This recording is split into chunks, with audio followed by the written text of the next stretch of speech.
Why are Malaysia and Singapore separated? If you want to travel to Singapore from Malaysia, your best bet would be using the Johor Causeway Bridge. It's only 1 kilometer long and would have you there in no time. A flight from Kuala Lumpur in Malaysia to Singapore takes just an hour. The two countries are on each other's doorsteps and share many cultural, historical, and ethnic similarities. However, they remain separate, and it is unlikely they will unite, at least in the immediate future. In 1963, Singapore joined the Malaysia Federation in what was to be a short-lived merger. Just 2 years later, Singapore separated due to irreconcilable differences and became an independent state. What would it be like to have a neighbour so close geographically and yet so different in many ways? Time for a quick comparison. Malaysia is a predominantly Muslim country with a population of 32 million. Singapore is much smaller in territory, but has a much higher population density. About 1/3 of Singapore's 6 million people are Buddhists, which reflects the large number of people of Chinese origin. Economically, Singapore is significantly more advanced. It boasts a GDP per capita of around $60,000, which is one of the world's highest. By contrast, Malaysia's GDP per capita is a mere $10,000. The considerable differences in the two economies are largely a result of what happened after Singapore broke away from Malaysia and became a service-based powerhouse. Let's get a better understanding of why the two countries not only joined, but soon parted ways. After the death of Muhammad in the 7th century, Islam began to spread south from the Middle East into Asia. By the early 15th century, the Malaccan Sultanate had established itself throughout the Malaysian peninsula. The Malaccan Sultanate realised the importance of controlling the Malacca Strait. If you look at a map of the Malaysian peninsula, you'll notice that it's strategically located between the Malacca Strait and the South China Sea. This makes it a vital trade location as the Malacca Strait serves as a gateway between the Middle East and Asia. For centuries, the Malacca Strait has been a major thoroughfare for goods travelling to and from East Asia and the Middle East. This is still prevalent today, and the giant economies of China and Japan rely heavily on oil supplies coming via the Malacca Strait. In the 16th century, the Portuguese eventually took control of Malaysia from the Sultanate, before being overpowered by the Dutch in the 17th century. Britain was also heavily invested in the area and laid claim to Singapore, which they correctly assumed would be a valuable trading gateway. After the Napoleonic Wars, Malaysia was divided up between Holland and Britain, with Britain taking the southern Johor region as well as retaining Singapore. Singapore had flourished as a trade hub and had attracted immigrants from Malaysia, China, India, and Europe. Lacking any real natural resources, Singapore had grown on the back of becoming a region of free trade. Overseas investment in various industries was encouraged and supported, while infrastructure continued to grow rapidly. In the 19th and 20th centuries, Malaysia was also buoyed by British investment in infrastructure and industry. Tin and rubber became major exports to developed countries, such as Britain and the United States. Despite being under European rule since the 16th century, Malaysia remained a predominantly Muslim country. At the same time, the huge influx of people from China gave Singapore a Buddhist majority. As we can imagine, the economic development of both colonies came to a skidding halt with the outbreak of World War II. Japan invaded Malaysia and then overpowered understrength British forces to take Singapore. Infrastructure and factories were destroyed, and when the war finally came to an end, both Malaysia and Singapore faced the huge task of rebuilding. This was coupled with the growing demand in Malaysia for independent rule. Even though Malaysia was divided between Malays, Chinese, and Indians, they were united in their push for independence. Britain accepted that it would be an inevitability, however, preferred to keep Singapore as a separate colony.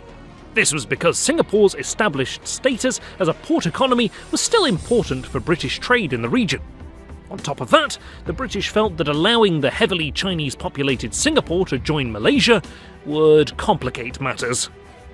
In 1956, the London Agreement was signed. This allowed the Malaysians to hold most of the political power, with Chinese and Indians being allowed citizenship and the freedom to engage in any business activities. Malaysia gained independence in 1957, with Singapore remaining a separate entity. A coalition government was formed with members from Malaysia, Chinese and Indian parties all represented. However, it was a Malay majority, and new Prime Minister Tunku Abdul Rahman led a moderately conservative government that had backing from prominent business people.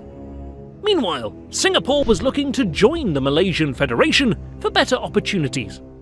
Trade had slowed after World War II had decimated world economies, and Singapore had few natural resources to utilise.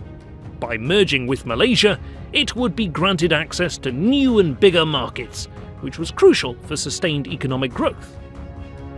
Similarly to Malaysia, Singapore's main political party was represented by three main ethnic groups. The People's Action Party, or PAP, was comprised of Chinese, Malay and Indian representatives. Malaysia was hesitant to allow Singapore to merge, as the combined populations would see ethnic Chinese becoming the majority. Singapore wasn't as concerned with racial divisions as it was with economic progress. Ultimately, Malaysia realised that Singapore joining would be a safer political option. There was a concern that Singapore's PAP party could be replaced by a more left-wing government, which would be unlikely to work as smoothly with Malaysia. It is here that we can see the first major differences between the two former colonies. The Singapore PAP, led by Lee Kuan Yew, was formed as a democratic socialist party, with the creation of an equal multicultural society at its core. Conversely, Malaysia's Alliance Party was a more conservative and right-leaning coalition. This critical difference in political philosophies was to prove significant. Singapore was finally accepted into the Malaysian Federation in 1963. Unfortunately, there were problems from the word go. Singaporeans with Malaysian citizenship could only vote in Singapore-based elections. Malaysia's Prime Minister Tunku was concerned that allowing millions of Chinese Singaporeans to vote in Malaysian elections would be detrimental to his political future.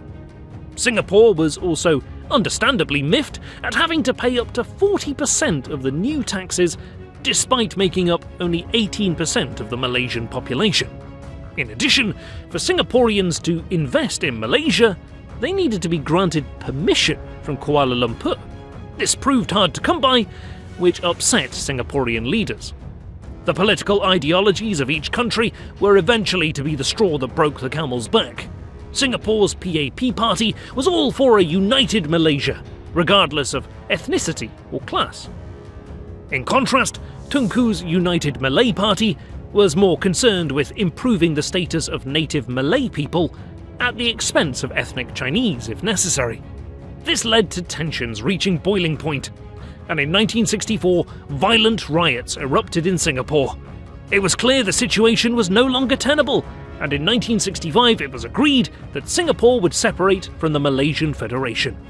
Singapore's leader Lee Kuan Yew was particularly saddened at the failed union, but remained positive. "We are going to have a multiracial nation in Singapore. Everybody will have his place, equal language, culture and religion," he said soon after the dissolution. On August 9, 1965, Singapore became officially independent. Lee's words proved prophetic. The Singapore that we know today is indeed a thriving multicultural miracle. Today, the two countries are very much connected, despite the economic and political differences. Over 250,000 people commute between Malaysia and Singapore daily.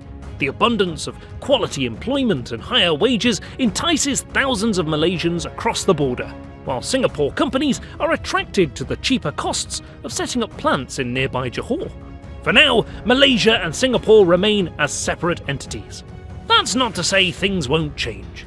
One day in the future, economic, political or security factors could call for the two to come together and unite properly. With such strong historical and cultural ties, that possibility can never be ruled out.